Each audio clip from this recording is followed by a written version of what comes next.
So hi everyone, this is Tom from Buffalo Audubon. I'm here with Lauren Makeyenko, also from Buffalo Audubon today, and we're going to talk about Lauren's favorite bird. So we're doing these recordings to lead up to the Birds on the Niagara Festival. Lauren's been working out a lot on this festival with us, like everyone has at Buffalo Audubon. So we're excited to bring these to everyone to kind of lead up to it. So we'll get started. Lauren, what is your favorite bird? I'm going to, when I talked to Jay about this and he was saying how hard it was to pick a favorite bird. I agree. It is hard to pick a favorite bird and I can go back and forth, but my favorite bird is usually when someone asks me that, or spark bird, or what is the bird that I always look to, I say it's this guy. I don't know if you can see him. I can. That's really cool. What is that? It's the ruby crown kinglet. Excellent. And that is a very enlarged version of I'm saying his because he has that little red crest. The female does not have that beautiful red crest, but the super cutest, tiniest, one of the tiniest little songbirds in North America that I adore. So yeah, ruby crown kinglet, that's my favorite bird. So is that a mask? I couldn't tell. I'm sorry. I was actually kind of lining it up with my eyes, but I didn't have time to cut it out. I could make it a mask for sure. So do you remember the first time you saw a ruby crowned kinglet? I do.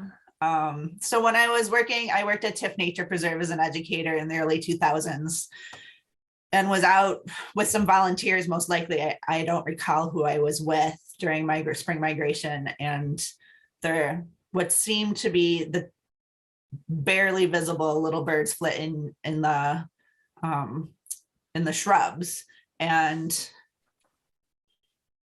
the kinglet was part of that group of birds, but I don't think it was a whole group of ruby crowns. It just happened to be in with other birds, and its crest was raised a little, like a little mohawk, and was just so cute. I just, like people say, you want to put them in your pocket. It's so cute. It made me really excited. I mean, it's this tiny little bird. He's got these cute little white eye ringlets, eye rings. He's got that white on his shoulder, on his wing, and that the females don't have the red, but they're adorable too. Yeah, they look just the same.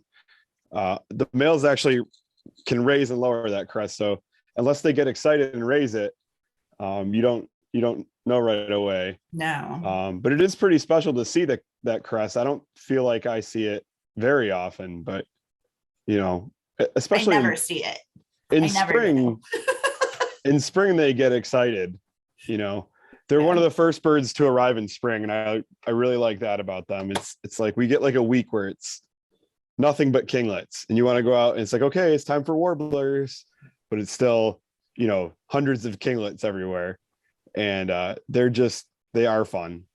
Well, you took me out last year out into the spruce forest, because that's where they like to set nest, and the golden crown as well. And we were walking around, I think it was Fox Trail or some place around there at Beaver Meadow, and we did see the golden crown, but we did not see any ruby crown. It's funny because they are both very similar, except one has the bright orange but so do you have anything else to tell us about this bird in a connection with you? Well, my daughter's name is Ruby, and it was a factor in my own personal choosing. I don't know if my husband would agree, but knowing that I like birds, lots of people assume ruby-throated hummingbird. With them, when they hear ruby, they don't think of ruby crown kinglet, and that's definitely a factor in my daughter's name. She was born on Christmas, and we decided to go for a red color, and ruby, she is a ruby through and through. And this little bird, when I do get to see it, just takes me to my heart, which is my daughter. So it's a little connection. It's her little namesake. That's great. Yeah, Ruby is great. She comes to camp. I think she's come to camp every year since you've worked here. She's come to our summer camp. She has. So, yep. Yeah. I can't say that I don't think that I can identify the nest or anything like that. I don't know enough about, I know they nest high up, so I don't know that I've ever seen a kinglet nest unless we have one in our collection. I would imagine it's very small. Yeah, because they're like what, like 4 inches, 4 to 4.5 inches, like. So I'm lucky that I get to do bird banding every summer here at Beaver Meadow. I got to take the banding training class at Braddock Bay, and I can't remember if I was banding a golden crown kinglet or a ruby crown kinglet, but they're so small I had like real difficulty hanging on to them, because how you would hold on to the birds is their head would go here and their feet would go here, and then you close your hand around them and you have access to their feet and their head's okay sticking out. And just a kinglet's too small to hold like this, so I would have to hold them feet here and head here, and that didn't work real well either. But they're just so tiny, like my hand would be cramping up trying to like hold this tiny bird. And so, you know, I don't think I banded a lot of them, but it's so amazing to see these tiny little birds up close. And then in the wintertime is when we see the golden crown kinglet, and in the cold days in the spring we start seeing ruby crown kinglet. It's just amazing that like a tiny little bird like that can just exist in cold weather like this. You know, we saw them in Algonquin where it's -20.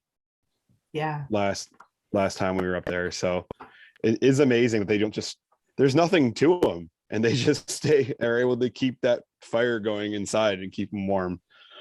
Have you heard one sing? I know you have.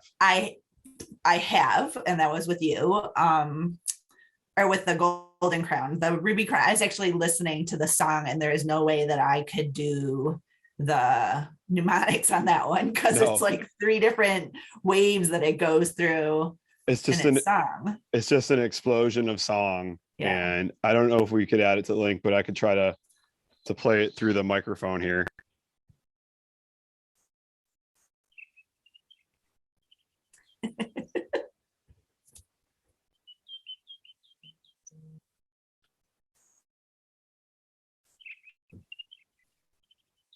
Can you hear it? No. Oh, wow. I mean, kind of little bit, but not really. Just the dee, dee, dee, dee, dee, dee. I have noise canceling headphones on, so I can't hear anything. Well, Jay, maybe you can edit it so that it goes better. Let's try again. It's going to be better.